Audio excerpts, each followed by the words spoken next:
যা গরম পড়েছে, টক ডাল না খেলে নয়। আর মাথার উপর তো এত বড় একটা আম গাছ আছে, আর সারাক্ষণ আম ঝুলছে এই গাছের মধ্যে।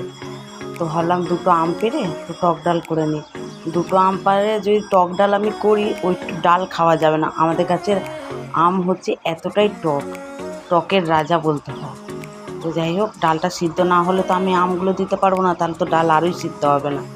আর ইন্ডাকশান ওভেনে করছি তো খুব দেরি হচ্ছে, মানে সহজে চপ হতেও চাইছে না। অনেক পুরনো ইন্ডাকশান ওভেন তো, সেই জন্য ইউজ না করে করে হয়তো এটা হয়েছে। খুব ধীরে ধীরে হচ্ছে। যাই হোক, হচ্ছে তো, গ্যাস তো এখনও আসেনি। তো যাই হোক, আমি সাদা সর্ষে দিচ্ছি, তোমরা চাইলে কালো সর্ষে দিতে পারো। আমার কাছে কালো সর্ষে নেই, সাদা সর্ষে দিচ্ছি। আর দুটো শুকনো লঙ্কা দিয়েছি। এইটা হলেই, ভাত হলে আর কোনো একটা ভাজা হলেই গরমে একদম খাওয়া হয়ে যাবে টক ডাল আর ভাত। দারুণ খেতে লাগে কিন্তু আমার টক ডাল।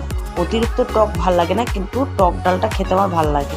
তো যাই হোক, শেষে পাতে চিনি দিয়ে দিলাম। তো টাটা।